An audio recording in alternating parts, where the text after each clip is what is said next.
चिकित्सकों के लिए एक बार फिर शशि यादव ने सरकार से कर दी बड़ी मांग और अस्थायीकरण की मांग की है साथियों।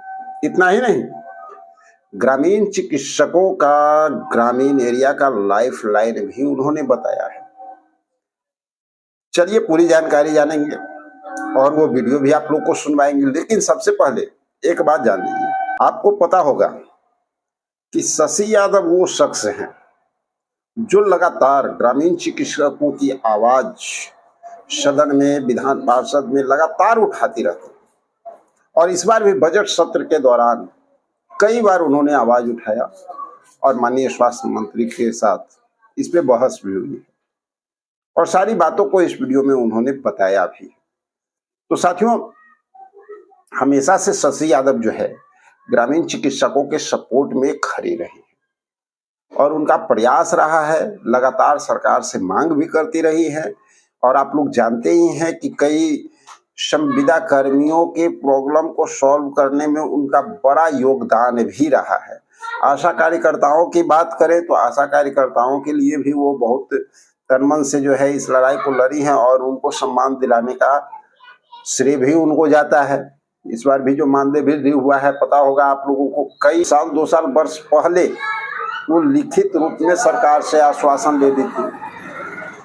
और इतना ही नहीं, रसोईया कर्मी हैं, आपदा मित्र हैं, और भी करीब जो एएनएम हैं, उन सब लोगों के लिए लगातार आवाज बनी हुई रहती है शशि यादव।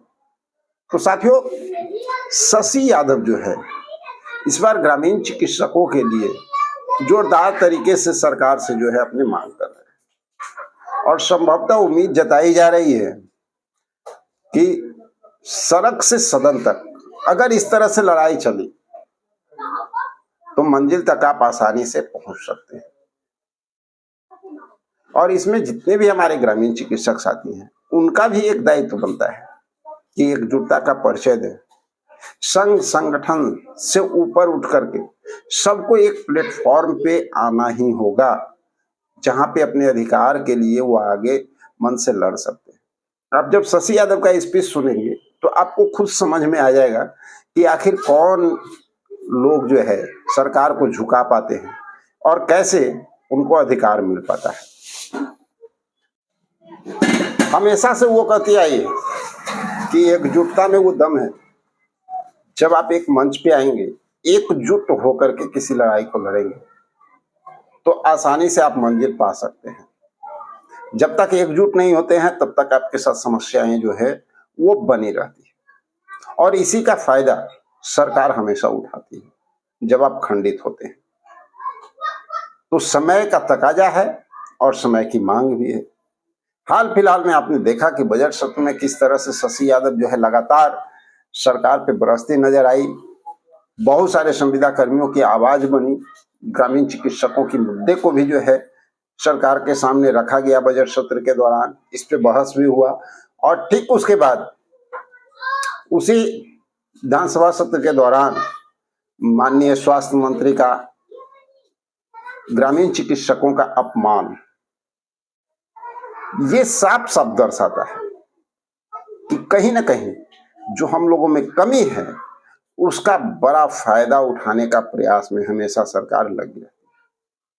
तो हम लोगों को एकजुट होना चाहिए और सबसे पहले तो ये स्पीच सुनना बहुत जरूरी है आप लोगों के लिए जो शशि यादव बता रही है। आइए उनका बयान देखते हैं, वो क्या कह रही हैं। पेट में भी ग्रामीण के लिए, गांव के लिए लाइफ लाइन है।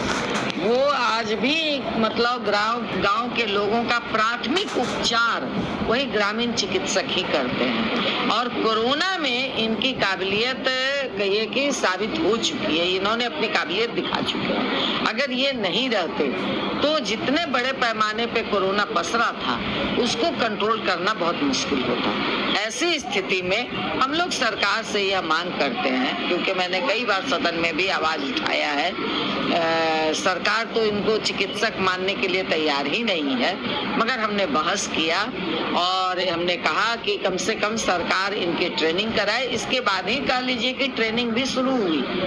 कई लोगों का जो ट्रेनिंग रुक चुका था ट्रेनिंग भी शुरू हुई और इसके बाद सरकार ने एक कमेटी का गठन किया है, मगर उस कमेटी को गठित किए हुए साल भर होने जा रहा है और अभी तक इस दिशा में सरकार ने कोई पहल नहीं की है। तो हम लोग ये मांग कर रहे हैं कि जो आपने कमेटी बनाई है उस कमेटी को पहल कीजिए, उस पर बैठक कीजिए और एक निर्णय के उनके पक्ष में सकारात्मक निर्णय की तरफ आप बढ़िए और उन्हें एक न्यूनतम मानदेय, जो सरकार का जो न्यूनतम मानदेय है, मैं वो लोग मैक्सिमम भी नहीं कह रहे हैं, न्यूनतम मानदेय आप उनको दीजिए और जिससे कि समाज में एक उनकी मान्यता ऐसे स्थापित तो है मगर एक सरकारी मान्यता उनको मिले जिससे कि वो मुख्य धारा में आए और उनका अनुभव आप ट्रेनिंग दें उनको और परिष्कृत करें जिससे कि उनका अनुभव और निखर करके, यानी कि क्या उनको एग्जाम लेने की जरूरत है जिस तरीके से शिक्षकों का सक्षमता डिपार्टमेंटल एग्जाम,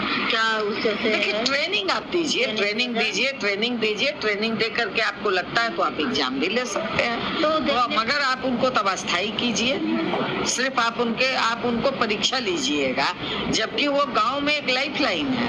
तो आप उनके लिए व्यवस्था बनाइए, आप उनके लिए बेहतर व्यवस्था बनाइए जिससे कि, क्योंकि बहुत सारे लोग आज के डेट में भी अस्पताल नहीं पहुंच पाते और ऐसा क्षण होता है, कभी भी किसी तरह का बीपी अचानक हाई हो जाता है, शुगर अचानक हाई हो जाता है, तो वैसे क्षण में आप अस्पताल ले जाते कोई दुर्घटना हो जाती है, मगर उस समय अगर वो तत्काल आपको कुछ प्राथमिक उपचार करता है तो आप अस्पताल तक जाने की स्थिति आपकी बनती है।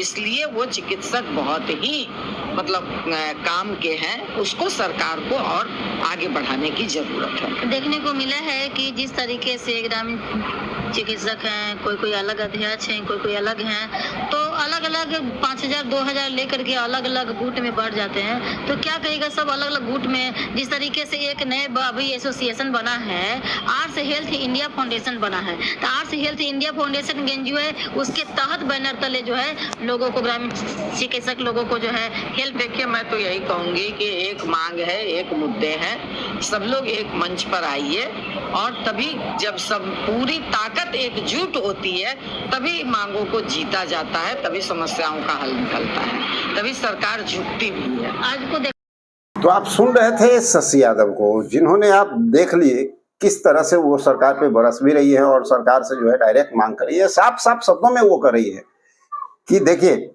इनका प्रशिक्षण ले लीजिए, चूंकि ऑलरेडी प्रशिक्षण हो चुका है, एग्जामिनेशन भी हो चुका है, जहां पे शशि यादव कर रही है कि इनका अगर एग्जामिनेशन लेते हैं तो अस्थायीकरण करने की मांग की जा रही है।